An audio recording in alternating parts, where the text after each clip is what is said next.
न्यायालय को लेकर बड़ी क्रांति की घोषणा हुई है, क्या कहेंगे इस पर? देखिए, आज पूरे मोहद्दीनगर प्रखंड में बुल्गानिन जी के मार्ग निर्देशन में आज ये बैठक हुई है।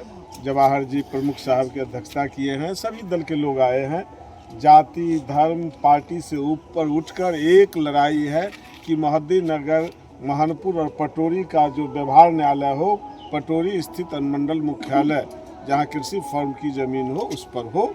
मालपुर में कुछ व्यक्ति की साजिश के तहत जो जा रहा है उसको हम लोग नहीं जाने देंगे।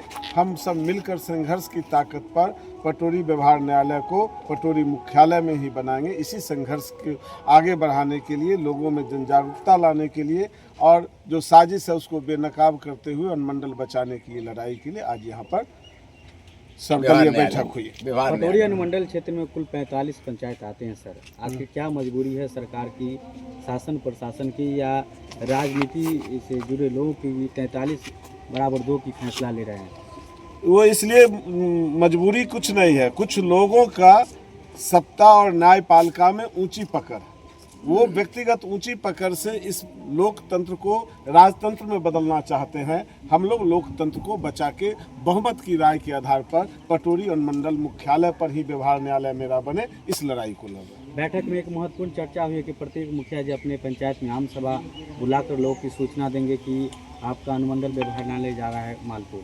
सभी मुखिया जी सबसे बात होगी और निश्चित तौर पे मुखिया जी भी जनता के प्रतिनिधि हैं और ये लड़ाई जनता का है, तो जनता की आवाज़ मुखिया जी ग्राम सभा के माध्यम से उठाएंगे। साथ ही साथ तीनों प्रखंड में विशेष बैठक बुला के ये प्रस्ताव पारित किया जाएगा कि पटोरी अनुमंडल मुख्यालय के कृषि फॉर्म की भूमि पर ही व्यवहार न्यायालय बने। मोहद्दीनगर से भी ये प्रस्ताव निश्चित तौर पर जाएगा और हमारे प्रमुख जवाहरलाल राय जी ने मतलब इस संदर्भ में पूरा कमिटमेंट किए हैं और निश्चित तौर पे यहाँ से सर्वसम्मत से ये प्रस्ताव जाएगा। सर, कम्युनिस्ट पार्टी का जिस पार्टी से गठबंधन था उस पार्टी के जो उम्मीदवार यहाँ थे वो प्रवक्ता हैं और नेशनल टीवी पे लगातार वो आवाज़ उठाते हैं, लेकिन एक भी दिन ऐसा डिबेट ना हुआ हो जिसमें कि वो ये चर्चा कर दे कि हमारे व्यवहार न्यायालय का जो मुद्दा है वो मालपुर जा रहा है। क्यों सर, इतना चुप्पी क्यों सर?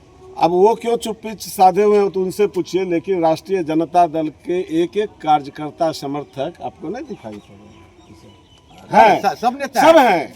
अब एक व्यक्ति का अलग अलग विषय हो सकता है। 78,000 वोट राष्ट्रीय जनता दल और महागठबंधन को मिला है। पहली बात, जिस व्यक्ति और का नाम बोलते हैं प्रवक्ता जी को नहीं मिला है, इस दिमाग से ही बात को निकाल दीजिए। अब प्रवक्ता जी उस मुताबिक जनता की भावना के अनुरूप नहीं उतरते हैं तो आने वाले दिनों में जनता उनको भी पूछेगी, लेकिन जनता ने दिया है उन विचारधारा को एनडीए के खिलाफ, व्यक्ति को नहीं दिया। क्या लगता है उनको भी खुल के समर्थन में आना चाहिए?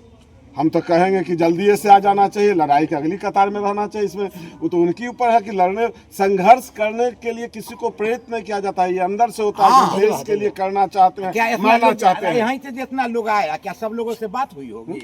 तो फेसबुक पर लोग देखा होगा। लोगों की लड़ाई अपनी इच्छा से होती है, जिसको कुछ करना है वो भारे पर से लड़ाई नहीं होती है, भारे से आंदोलन नहीं चलते हैं।